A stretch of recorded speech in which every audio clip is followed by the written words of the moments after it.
Welcome into another edition of Bama and Bourbon with Aaron Suttles from The Athletic. I'm Lance Taylor from The Next Round. Happy holidays. This is our Christmas edition, right? That's right. Ho, ho, ho. Yeah, and we are sampling today TX blended whiskey. They say it's an extraordinary complex spectrum of fragrance and flavor that mixes well or stands alone on the rocks or neat. The bottle design is canvas, woven canvas neck wrap as a tribute to the canvas chuck wagons of our Texas heritage. Okay. It's not going to heat you up too much. 82 proof. Okay. We call the clover design on our bottle a boot stitch. This pattern is seen within the stitching of all cowboy boots. I guess that's this little logo here. Okay, yeah.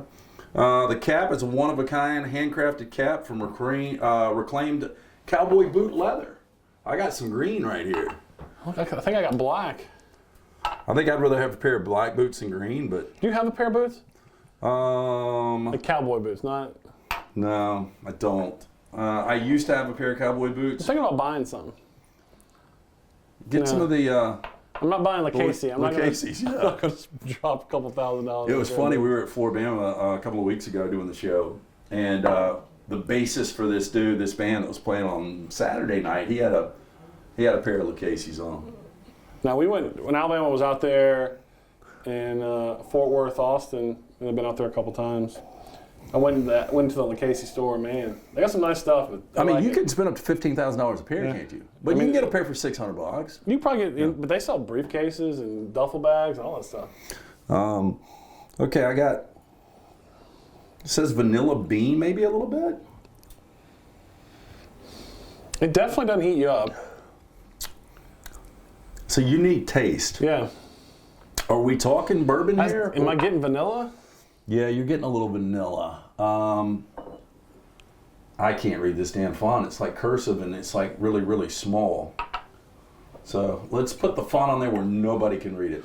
Let's see. At F&R, we value two things, the craftsmanship and excellent whiskey.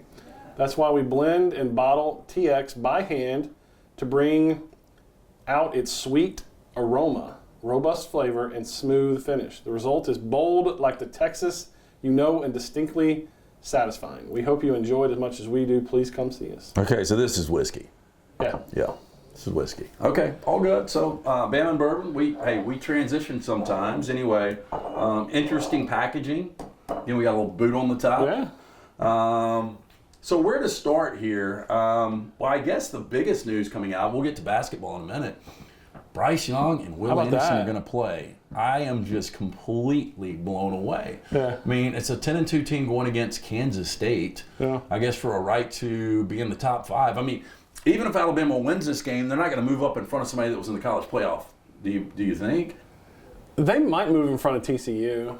Yeah, if TCU was to get spanked. If they get blown out, I could see that. But they're not moving ahead of Georgia or Michigan. Yeah. So really, it's God, and I hate to say this, the Sugar Bowl used to be such a big deal. It's a legacy bowl for the Southeastern Conference. Yeah. Alabama's got a lot of memories there. But this one just feels empty. Now, it's a little more intriguing that you've got two of probably the top 5 guys that are going to be drafted this year.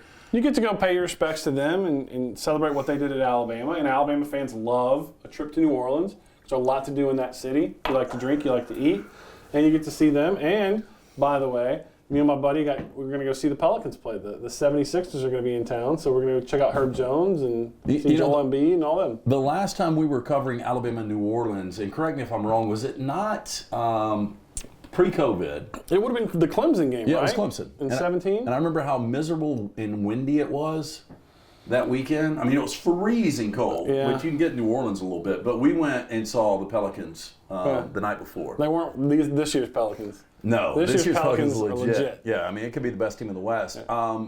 The Smoothie King Center, though. Yeah, leaves a lot to be desired. It's a loser. It really is. It really is. So even the in-game ops and stuff, you would think in New Orleans they'd make it more exciting, but they really don't. But I don't know. You still get to see Zion. Yeah. And hopefully Brandon Ingram, I think he'll be back by then. Yeah. It's Bama and Bourbon. It's brought to you by the Beverage Place and Pink Package. They always provide our different bourbons and whiskeys today. And also Over the Mountain Cruisers, we will give you more information on those guys in a little bit. I'm getting the vanilla. I'm definitely getting them. It's very sweet. Yeah. It smells sweet. I think this is something that So I love Buffalo Rock Ginger Ale. I don't know if you're a fan. That's really spicy. Yeah, so my Rock. nephew had it.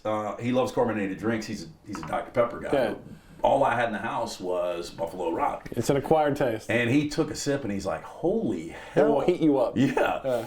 And so it's just different. But, you know, I drank it when I was a kid, so it's just one of those things that I've drank forever. Yeah. But I've got it on standby to mix with certain things, and I think it would be really good in this. So I think this is a nice entry for people who aren't into bourbon, or I'm going to say this, and it's going to sound misogynistic. I don't mean it that way. But if women typically some women don't like bourbon.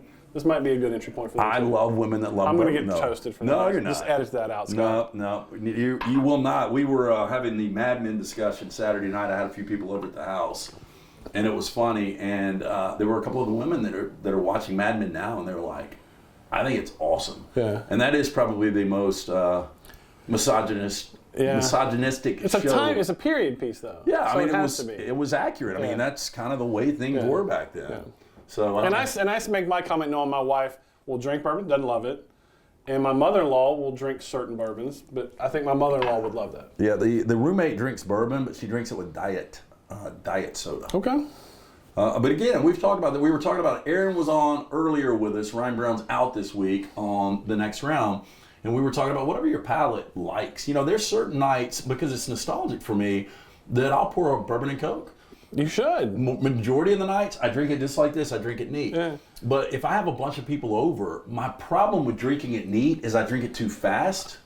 That's the key. So at my Christmas party, I started off drinking it neat and realized I'm drinking this way too fast, and then I started cutting it. Like, I want to be able to make it a few hours. Right. And even with doing that, Lance, it was a long. Well, that's what. So I mean, back to Mad Men. I mean, those dudes would come in at 10 o'clock meeting. They would pour straight. They'd knock it out. They'd go to a lunch, have 4 or 5 cocktails. They'd come back, pour another one. You know, and then they're going out at night. I mean, I don't know. That's why they all looked 90 when they were 55. Probably. And they said the average a Mad Men ad exec in Manhattan lived to be about 40 because of the smoking and drinking. Seriously, back in that period. I believe it. I mean, if that's where you're living your life, you're going to have fun, but it's going to be a short one. Right. It's like the Middle Ages. I think the average life expectancy was like 37. I mean, so it was kind of the same thing. It's Bama Bourbon, brought to you by the Beverage Place, located next to the PGA Superstore on Highway 280. Pink package, located across from Target next to Arby's on Highway 280. One-stop shop, liquor, beer, seltzers, wine, sodas, mixers, cigars, ice, even fresh lemons and limes. They open early, close late, open 9 a.m. every day except Sunday. We appreciate Chan and Joe and everything they do here. We are trying the TX out of Texas. Blended Fort whiskey. Worth.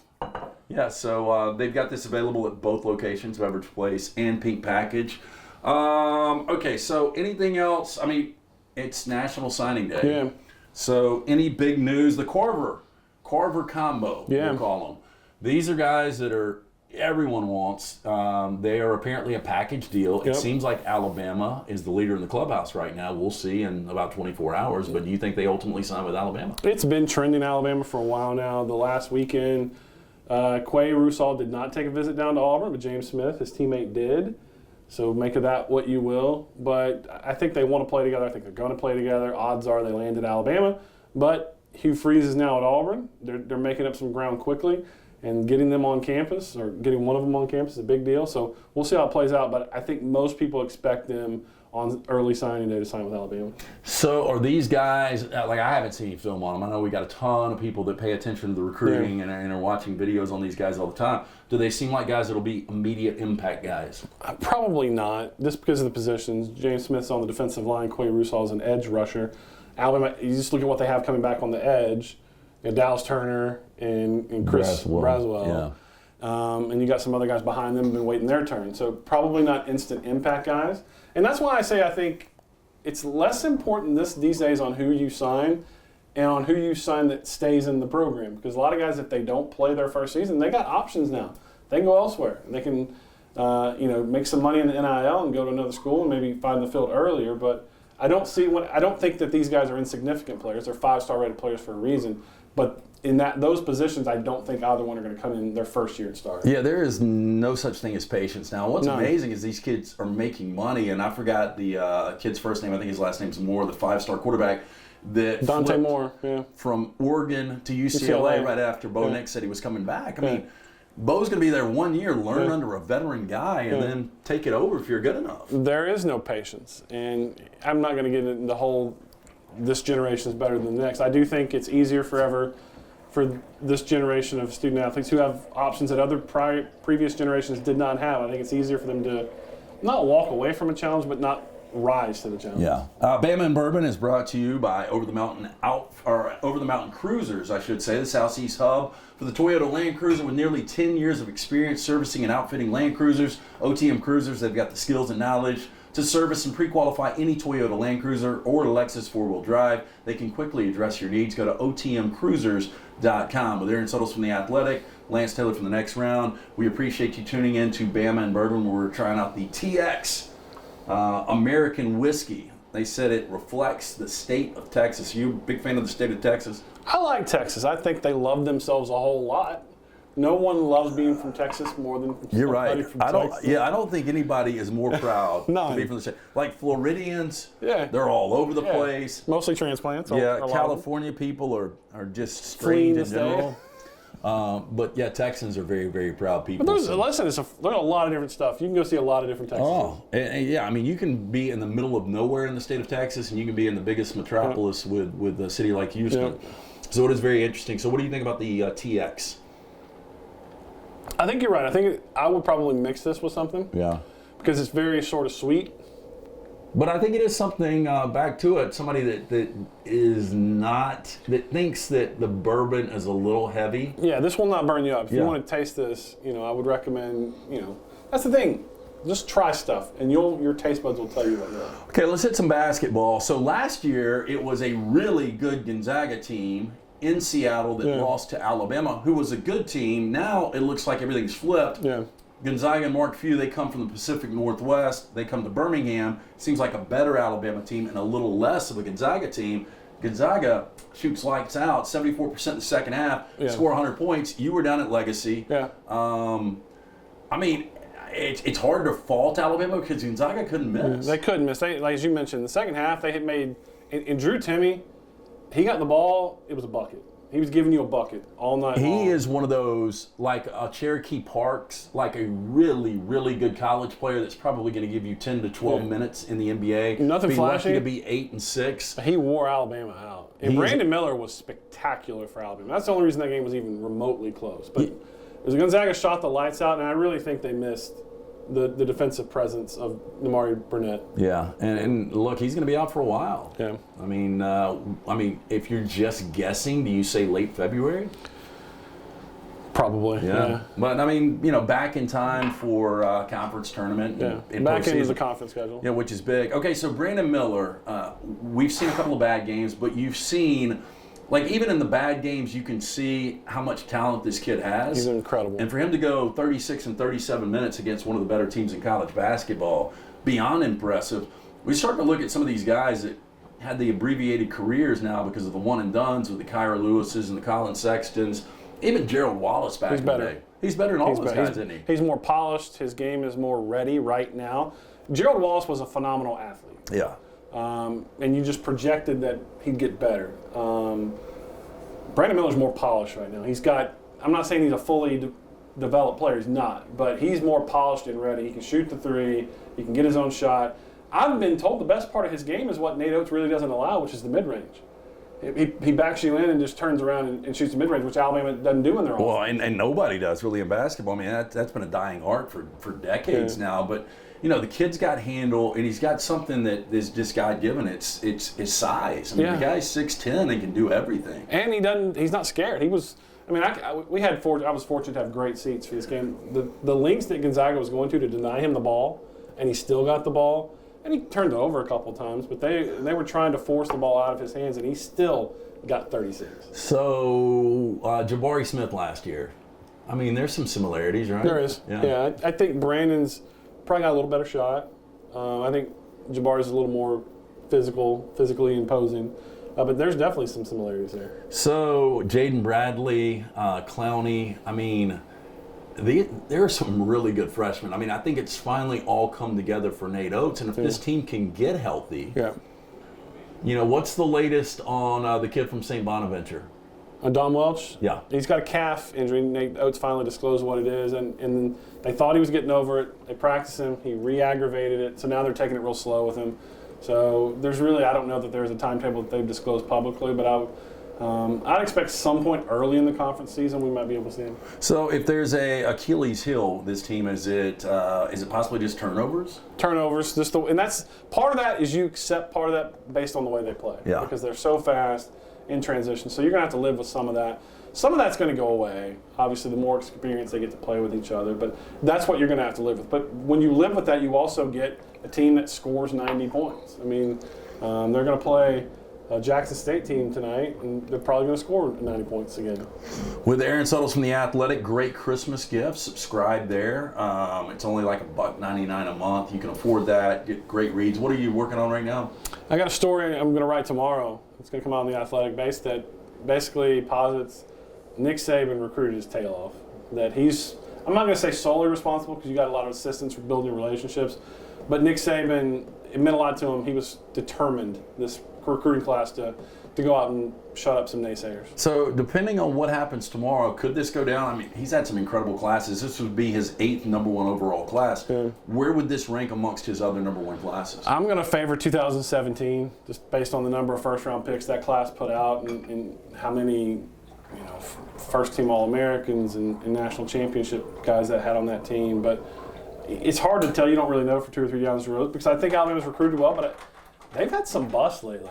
Guys that they expect to stuff off. And then now you're having the issue of guys aren't sticking around. So it's tough to tell, but they could potentially close this class with 4 more 5-stars, depending on what Desmond Ricks does. Bama Bourbon brought to you by our friends at Over the Mountain Cruisers, Southeast Hub for the Toyota Land Cruiser. 10 years of experience servicing and outfitting Land Cruisers. For more information, they can quickly address your needs. Go to otmcruisers.com. Beverage Place, Pink Package, all of your party needs this holiday season. Make sure you check that out. So before we wrap here, let's quickly talk bourbons. Yeah. This is a whiskey. Blended whiskey, yep. It's good.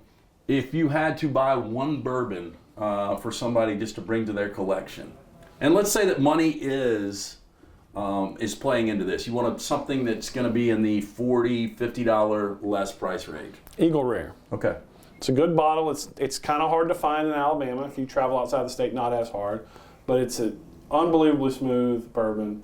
Got a great lineage there with Buffalo Trace product. And it's got the combination of being great and also kind of hard to get. So it'd be a great gift. Eagle Rare. Make sure you like, subscribe, read his stuff. Aaron Suttles from The Athletic. He's on top of everything Alabama. We'll be back next week to preview another bourbon. Again, pick up a bottle of TX. You can do it at Beverage Place, Pink Package.